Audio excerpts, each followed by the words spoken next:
I understand that this movie was a bit of a box office bomb when it came out, and it's actually been out in American cinemas for quite a while now, but we're only just getting it in Australia. Yeah, Australia! And this is Steve Jobs. Now, Steve Jobs is not what you expect, trust me. But a lot of people were, when this movie was being announced, people were expecting, okay, Aaron Sorkin's writing it, so maybe it's going to be exactly like The Social Network, be this fast-paced comedy drama about the entire story of how this one thing was created. People thought it would be a straightforward Steve Jobs biopic. It would go from his childhood, his early influences, him in college, founding Apple, getting kicked out of Apple, coming back, then, creating the iPod, MacBook, iPad, and then dying.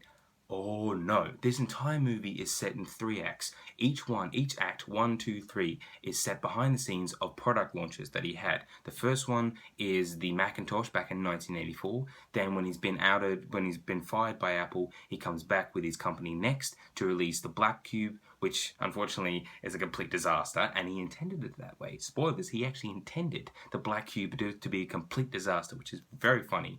And then the third act is him just about to announce the iMac, and in each one of those acts, he's encountering different characters that have so much influence in his life.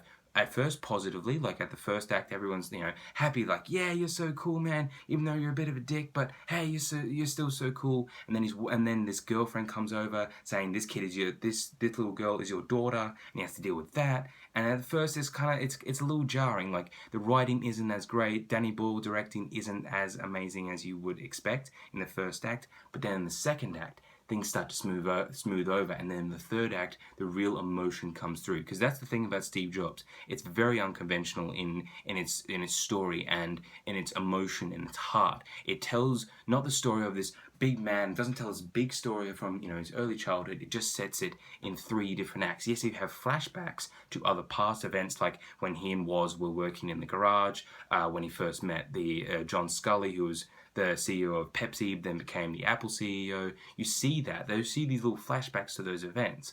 But the story is still set in this same sort of time frame of 3 acts. And the emotion that comes through is not about this big story about Steve Jobs. It's actually about him as a father figure, which is, I sat there going, wow, that is just absolutely heart-wrenching to know that he knew about his own daughter, but then completely rejected her and didn't want to know that she existed, and refused to pay his ex-girlfriend's refused to give her money for child support. Eventually he bought her a house, but still, he's going to these points where he's saying no, then he's saying yes. He's very indecisive, very very controlling, but doesn't actually know what he's really doing. Everyone else around him is thinking, okay, 1, you're smart, but also 2, you're a giant douchebag sometimes, which if you look up, that's not exactly what Steve Jobs was like, but the movie does it in a cinematic way that I thought was really entertaining. Michael Fassbender is absolutely perfect as Steve Jobs. Yes, they went through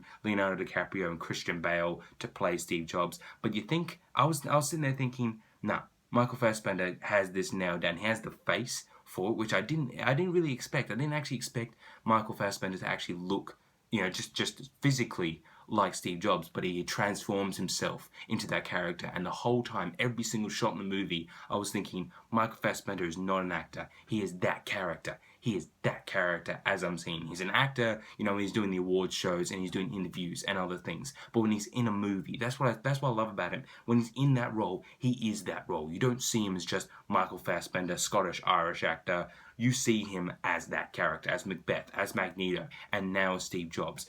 Kate Winslet and Seth Rogen and Jeff Daniels play really, really well against Fassbender's greatness. Seth Rogen was really surprising. I thought, wow, he can actually turn a dramatic, he can actually go from this bumbling, shy, chubby comedic dude to rather pretty good dramatic actor. Kate Winslet fully deserves all the praise that she's getting, fully deserves all the nominations. The 3 girls who play Steve Jobs' daughter Lisa are fantastic. I see bright careers ahead of them.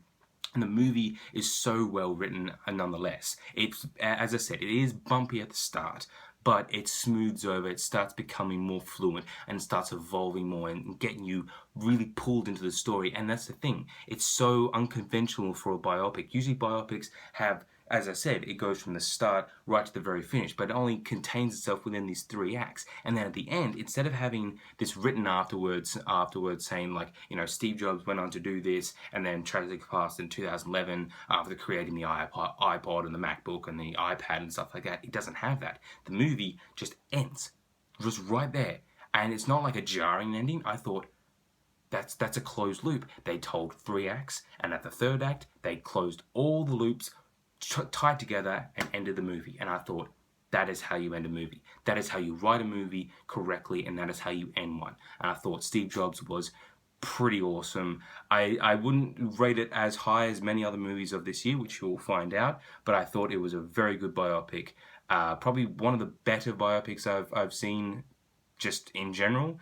I do think that there was a bit too much ambition. Danny Boyle was a good director for this movie. He had good choices, but some of them were a little ambitious and bordered on some like Oliver Stone sort of stuff, like having these weird images playing in the background while the characters are talking. I thought that was a bit distracting, so I didn't particularly enjoy that. But the rest of it, the writing, casting, the editing, there was a lot of really cool editing at the start. The way that it looked really grainy, and then started getting a lot clearer, and then started getting really clearer as each period goes through time. I love that sort of stuff.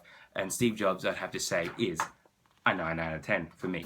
So comment below what you thought about Steve Jobs. If you've seen it, please go to see it. It's not making that much money, so we need to support this movie. It deserves that sort of support. Tell me, what is your favorite biopic? I really want to know. Thanks for watching.